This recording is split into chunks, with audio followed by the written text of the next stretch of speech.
hoje, conforme prometido, são escalas tonais. O que são as escalas tonais? São escalas de tons, né? Na verdade, a gente trabalhar tonalidades diferentes de sombra aplicado com um material qualquer. No caso, o grafite, que é o material básico que a gente tem utilizado até agora.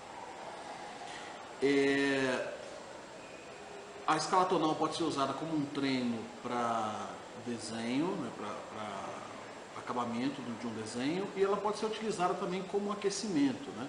Então, o ideal é, agora que você aprendeu alguns aquecimentos na aula anterior, você ir intercalando. Um dia trabalha o aquecimento, outro dia trabalha a escala tonal, que ambos servem para exercício de traço de braço, né? Que material que a gente vai utilizar basicamente? Como se trata de material para sombreado, a gente vai utilizar, óbvio, o lápis, né? O lápis HB e o 6B, né? E de preferência que o lápis seja apontado com o estilete, né? Perceba o tamanho dessa ponta comparado com o tamanho de uma ponta de lápis apontada com apontador. Qualquer dúvida sobre maneira de se apontar o lápis, tem uma aula específica para isso que a gente já utilizou somente para lápis, né? Então você pode utilizar o lápis 6B apontado com o estilete, para que você tenha uma ponta maior de contato com o papel, né?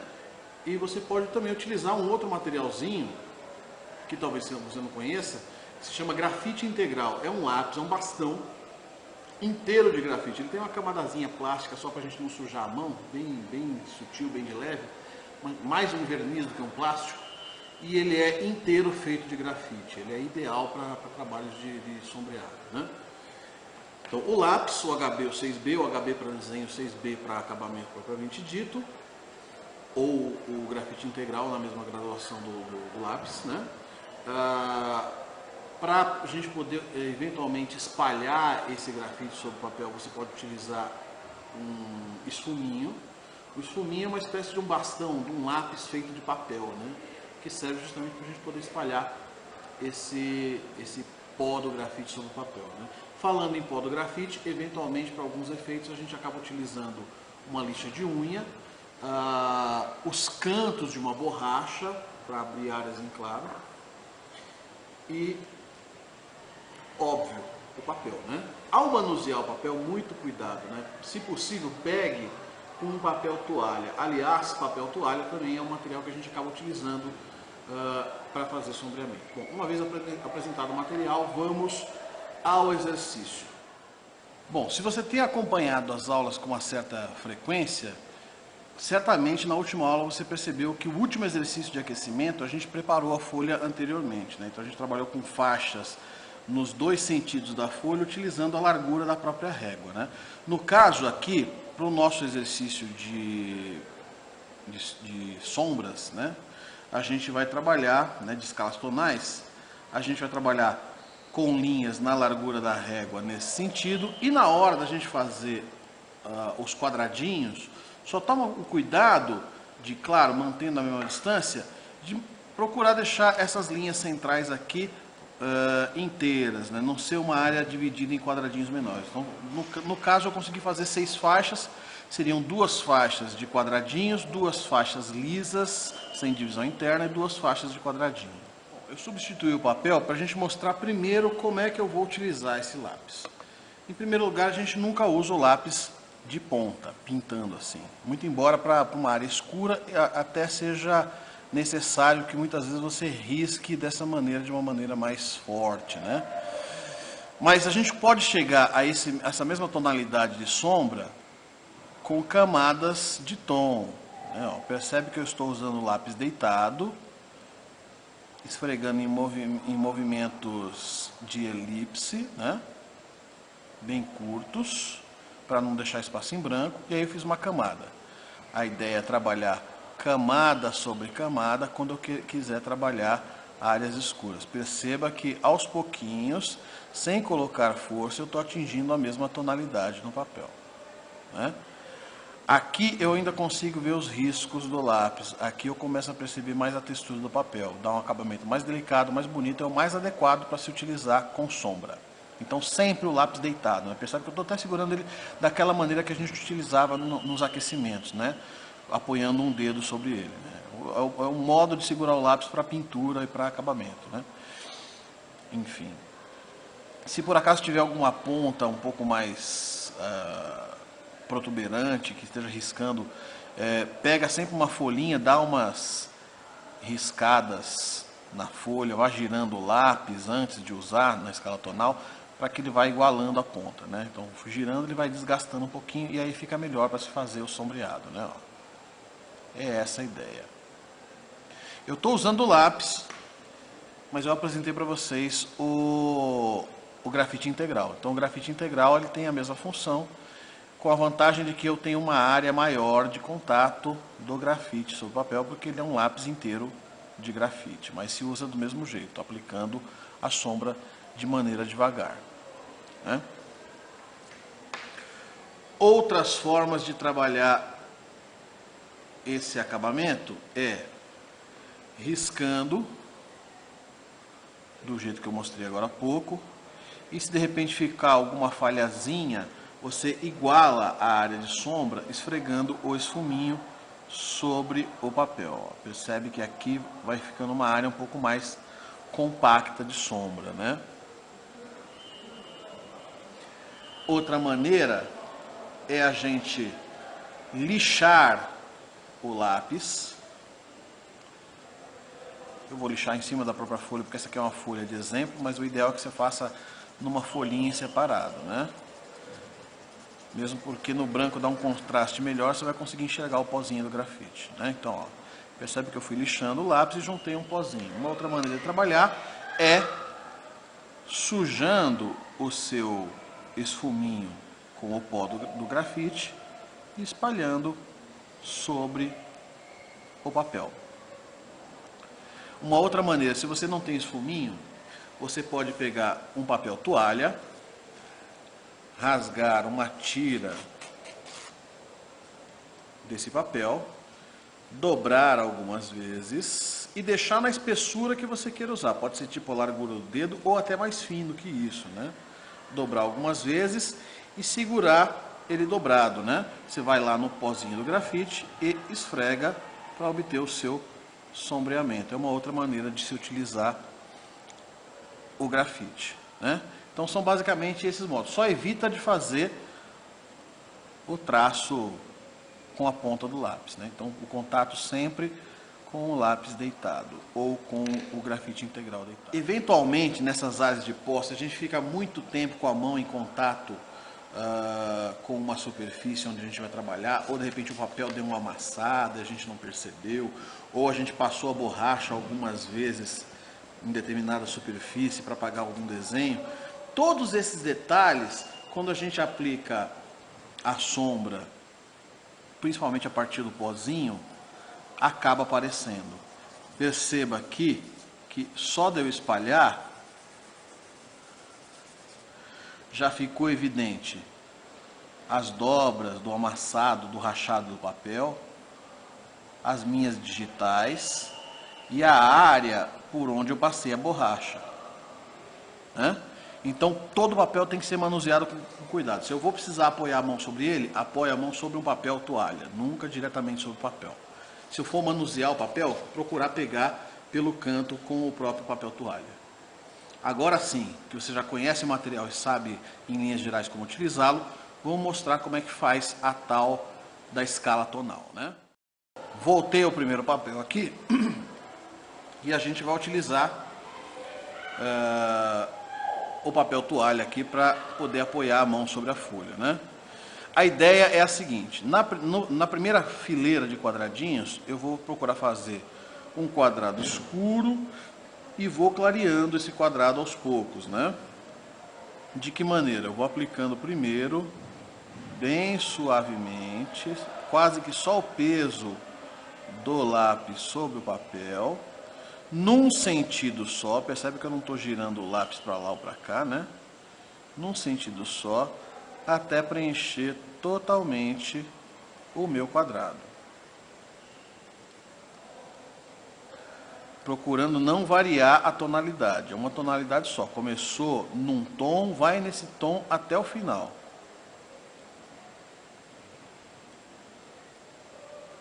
Se necessário for fazer alguma correção nas áreas em branco aqui do lado, aí sim você muda a posição do lápis, né? Mas com todo cuidado para não deixar evidente esse remendo, esse reboco, né?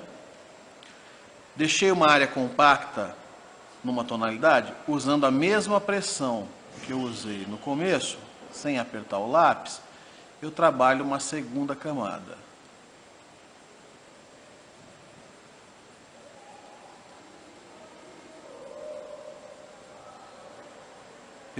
Perceba como vai escurecendo. Uma terceira camada. E a ideia é, camada após camada, eu chegar no nível máximo de saturação. Ou seja, não consigo deixar mais escuro que isso, então eu já cheguei no limite que a folha aceita.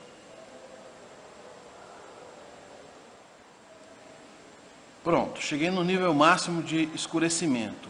Vou repetir a operação para os quadrados subsequentes, procurando fazer camadas a menos. O importante é você contar quantas camadas você utilizou. Eu aqui, para o nível de pressão que eu estava utilizando nesse lápis, eu utilizei 6 camadas aqui. Então, se na última eu quero manter claro, por exemplo, uma camada, eu tenho que diminuir 5 camadas nesse caminho. Então, de repente, aqui eu posso pular de 6 para 4, de 4 para 2, de 2 para 1, ou enfim, né? O importante é eu controlar o peso do lápis e contar o número de camadas que eu estou aplicando. Então, nessa segunda parte aqui, como na primeira eu fiz 6 camadas, na segunda eu pretendo fazer no máximo 4 camadas. Ó, uma, a segunda e assim por diante.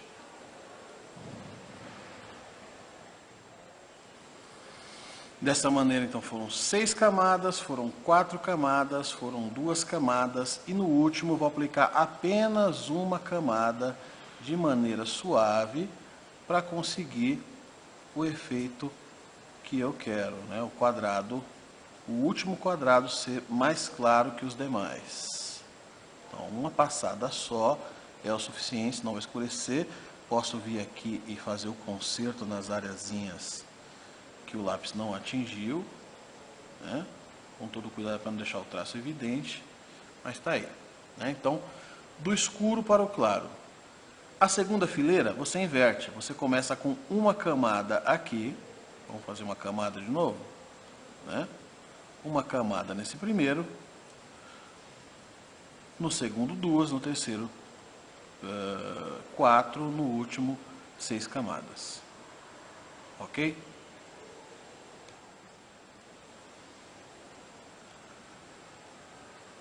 E assim eu vou aplicando a última camada de tom por aqui. Percebe como ficou parecido com o primeiro, né? Então a ideia é do escuro para o claro, depois do claro para o escuro. Começar do claro para o escuro é muito mais difícil, por isso que a gente deixa ele para fazer na sequência, né? Porque até a gente chegar aqui, o nosso braço já está acostumado com o peso do lápis e a gente tem um controle maior da primeira camada, né? Aqui, se a primeira camada deu errada, como vai ser mais de uma camada, a gente acaba disfarçando. Então, o segredo é esse. Vai treinar em casa? Faz uma camada do escuro para o claro e a segunda do claro para o escuro. Isso de maneira diária, né? Como se fosse um aquecimento. No terceiro espaço, a gente vai fazer exatamente a mesma coisa, só que de forma contínua. Eu vou até virar a folha para que ela fique no sentido do meu antebraço e eu tenha uma liberdade maior de movimento. A ideia é do escuro para o claro. E nunca começo no tom forte ali, mas eu posso até começar meio escuro, mas nunca como aquele ali, né? Ó.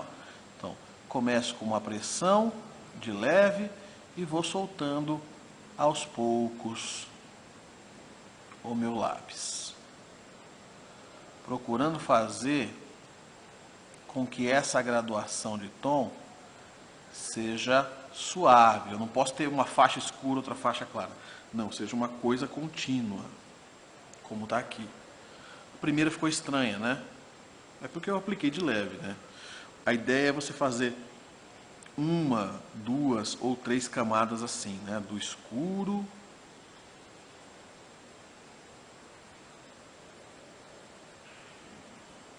e vai soltando o lápis aos poucos, aos poucos, até chegar numa tonalidade mais clarinha. Tá dando para perceber?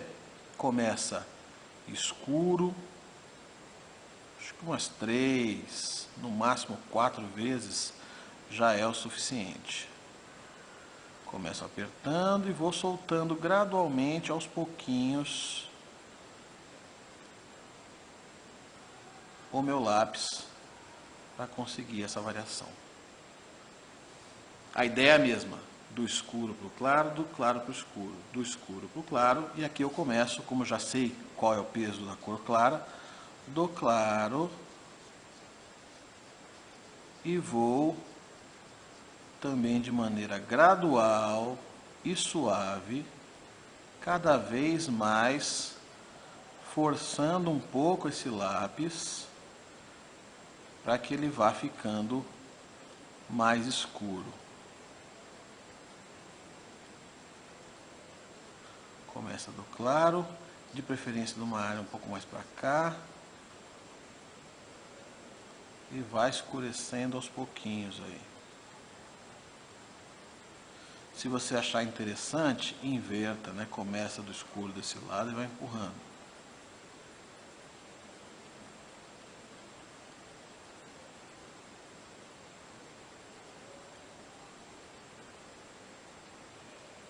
Aí volta, escurecendo.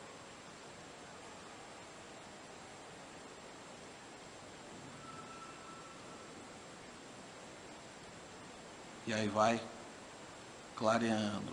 Percebe que umas 3, 4 passadas são mais do que suficiente. Em geral, a segunda linha sempre fica melhor que a primeira, porque a gente já se acostumou com o movimento. Aqui, áreas fechadas com um tom só, isso tem nome, se chama chapado. Uma área chapada escura, uma área chapada média, uma área chapada clara. Mais saturada, menos saturada. Aqui, a saturação vai diminuindo aos poucos, de maneira gradual, vai fazendo uma graduação, um gradiente, né? Esse aqui é conhecido como degradê. Chapado, um tom só. Degradê, vários tons na mesma faixa. E aqui embaixo, uma areazinha para você brincar com o traçado. Você vai conseguir esse mesmo tipo de variação, só que faz com um outro tipo de linha, um emaranhado, por exemplo. Ó. Começa com ele forte. Aqui, você, como é rabiscado, você pode forçar o lápis. É legal para você também já ir treinando textura. De repente precisa fazer alguma folhagem, árvores, né, grama, etc. Em graduações diferentes, você já sabe. Ó, aqui nesse segundo quadrado eu já vou fazendo com menos pressão.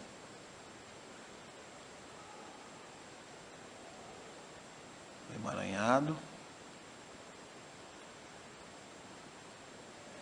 Ali com menos pressão ainda. Mas ainda mantendo o mesmo tipo de emaranhado no traço.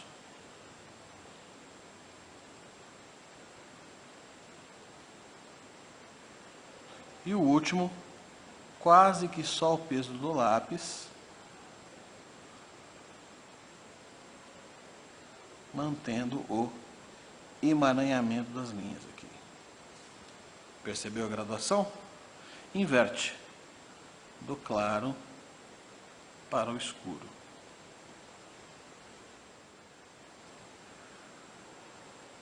E assim, finalmente, a gente chega no tom que estava ali no começo, né? Há quem prefira fazer esse, como é a traço, antes dos outros. Tanto faz. Não tem uma ordem certa. Você pode começar os exercícios com o emaranhado, depois ir para as linhas lisas, ou começar pelas áreas lisas, depois chegar até o emaranhado. O importante é você ter esse controle do peso do lápis sobre o papel, seja pintando, seja rabiscando. Essa é uma escala tonal e é um exercício que substitui tranquilamente o aquecimento e pode ser feito diariamente. Em linhas gerais é isso. Espero vocês na próxima.